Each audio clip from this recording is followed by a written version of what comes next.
दोस्तों, अदाकारी किसी अदीब के लिखे हुए लफ्ज़ों को अदा करने का नाम नहीं है। ना ही इन लफ्ज़ों की तशरीह व तौज़ीह को अदाकारी कहा जाता है।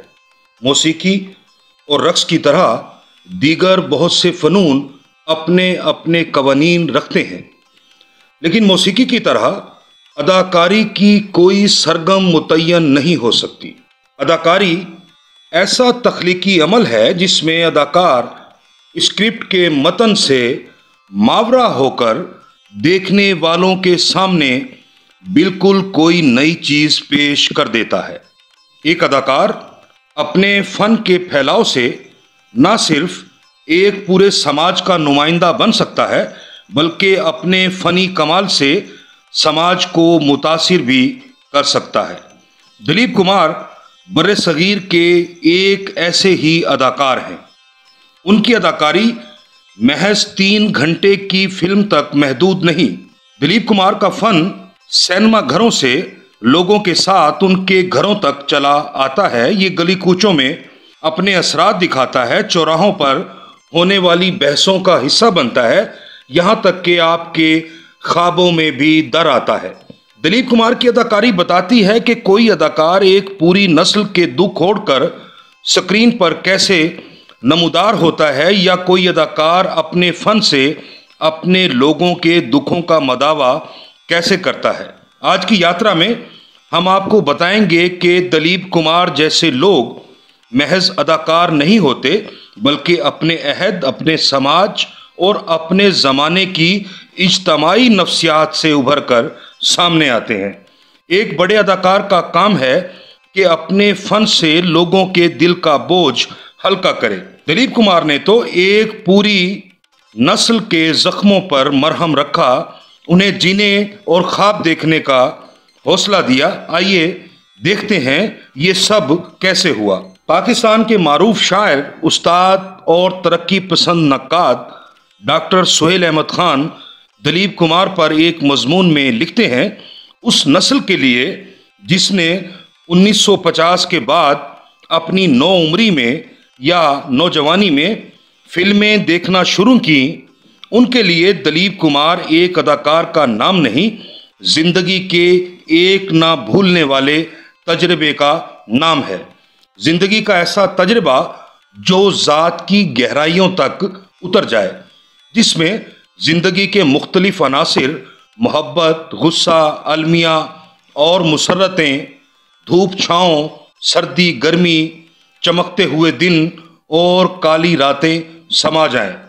दिलीप कुमार का इमेज उस नस्ल के नफ्सियाती तकाज़ों और उसकी आरजुओं से कुछ ऐसा हम आहंग हुआ कि माथे पर बालों की लट डालने और आहिस्ता आहिस्ता चलने फिरने के अंदाज से लेकर उदासी का लहजा अपनाकर बोलने की कोशिश में भी दिलीप कुमार की झलक नजर आने लगी।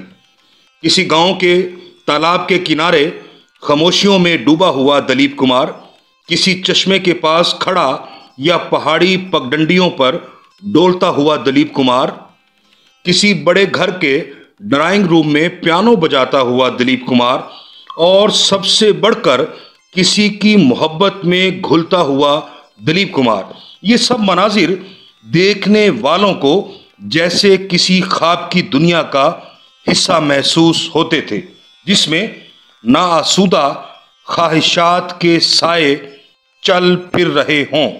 जिस जमाने का मैंने तज़किरा किया है, उसमें 1947 के फसादात की दहशत अभी तक किसी ना किसी शक्ल में मौजूद थी। घरों में या गली मोहल्ले में उन दिनों का जिक्र होता रहता था। छोटे कस्बों में जिंदगी ठहरी हुई थी, बड़े शहरों में भी अभी दम घुटना शुरू नहीं हुआ था। आदमी शहर की सड़कों पर घूम फिर सकता था, किसी की मोहब्बत में बेसुध होकर भी।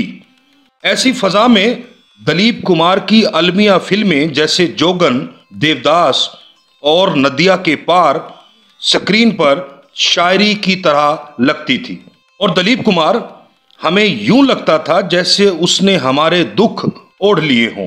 दाग हो या दीदार, या अंदाज दिलीप कुमार की हर फिल्म गुफ्तगू का मौजू बनती थी। दिलीप कुमार ने अलमिया किरदारों को ऐसा डूब कर अदा किया कि खुद उनकी शख्सियत में चिंगारियां भड़क उठी। फिर किसी माहिर नफ्सियात के मशवरे पर उन्होंने कॉमेडी फिल्मों में भी अदाकारी की। इसी तरह पाकिस्तान में ह्यूमन राइट्स कमीशन के साबिक चेयरमैन, मारूफ सहाफ़ी और तरक्की पसंद दानिश्वर IA रहमान, जिनका हाल ही में इंतकाल हुआ है, दिलीप कुमार के मुतल्लिक लिखते हैं, बरसगीर पाको हिंद में लिखारी दूसरी जंग अजीम के बाद आने वाली नौजवान नस्ल की महरूमियों और नाआसुदगियों में अपने फन के मौजू तलाश करने पर मजबूर थे।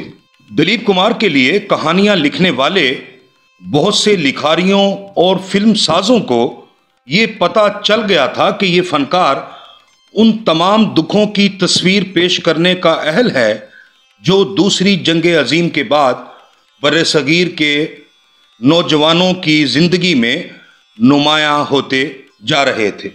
जुल्म का मंबा नौ आबादियाती निज़ाम था, जिसके साए में जिम्मेदार नौ दौलतिये और छोटे मोटे एहलकार ऐसा सिलसिला कायम करने में कामयाब हो गए थे जिसमें नौजवानों के लिए आज़ादी से मोहब्बत के गीत गाना मुमकिन ना था। इन हालात में दिलीप कुमार का आर्ट हिंदुस्तानी फिल्मी सनत के लिए गोया सोने की कान बन गया, क्योंकि दिलीप कुमार को शरीर के दुखों और शरीर से परे की आजमाइशों दोनों को सच्चाई से पेश करने का मौका हासिल था। लाखों नौजवानों को एक ऐसा आइडियल मिल गया जिसमें उन्हें अपनी जिंदगी के सारे तल्ख तजर्बात वाज़े नजर आते थे। दिलीप कुमार की फिल्मों में एक पूरी नस्ल के सफर की तारीख मिल जाती है। दोस्तों, डॉक्टर सुहेल अहमद खान और IA रहमान साहब की इन आरा से पता चलता है कि दिलीप कुमार ऐसे अदाकार थे जिनके फन में उनका पूरा अहद बोल रहा था। वो अपने समाज की आवाज बनकर सामने आए। उन्होंने अपनी नस्ल के तमाम दुखों को अपने फन के जरिए जबान दी और अपने लोगों की जिंदगी को तस्वीर किया। दिलीप कुमार वो फनकार हैं जिन्होंने अपना हर किरदार अपने समाज से बरामद किया। हिंदुस्तान में मेथड एक्टिंग को मुतारिफ कराने वाले दिलीप कुमार को आज़ादी के बाद अदाकारी में इनकलाब लाने का फख्र भी हासिल हुआ। उन्होंने ही पहली मर्तबा थिएटर और सिनेमा में फर्क पैदा किया। दिलीप कुमार की अदाकारी और शायरी में बहुत गहरा संबंध है। शायरी की तरह अदाकारी में भी बड़े नाजुक जज्बों को आवाज और तस्वीर के रंगों में ढालना पड़ता है। सईद अहमद दिलीप कुमार के बारे में लिखते हैं, स्क्रीन पर दिलीप कुमार का चेहरा उनके दिल का सारा हाल बता देता है। गम का दरिया कितना गहरा है, दिल की धड़कन कितनी तेज है, सांस डूब रहा है, जुदाई का वक्त कितना भयानक होता है, दुख के आंसू कैसे पलकों पर रुक जाते हैं, कोई आरजू दिल में कैसी टूटती है और किसी ख्वाहिश का दिया कैसे बुझता है, ये सब कुछ उनके चेहरे पर दिखाई देता है। उनके चेहरे के मसल्स बेहद तरबियत याफ्ता हैं। वो अपने अंदर की कैफियत को चेहरे की तस्वीर के बदलते हुए रंगों, आंखों के मखसूस जावियों और भवों के फैलने सुकड़ने के अमल से जाहिर कर देते हैं। वो दिल पर गुजरने वाली नाजुक तरीन कैफियत से लेकर बड़े से बड़े जज्बाती तूफान के रद्द अमल को अपने हाथों की हरकत और पूरे वजूद की प्रेजेंटेशन से बयान करने पर कुदरत रखते हैं।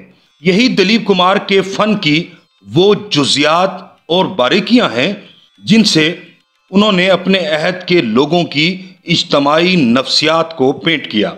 अपने लोगों की जबान और इजहार बनकर सामने आए दिलीप कुमार की फिल्मों में लोगों को अपनी जिंदगी की झलक दिखाई देती थी और ये फिल्में लोगों की जाती जिंदगियों में दाखिल होकर उन्हें ख्वाब दिखाया करती थीं और फिल्म खत्म होने पर लगता था जैसे कोई ख्वाब टूट गया हो। दोस्तों, आपको हमारी ये यात्रा पसंद आए तो अपने दोस्तों से भी शेयर कीजिए और हमारा चैनल भी ज़रूर सब्सक्राइब कीजिए।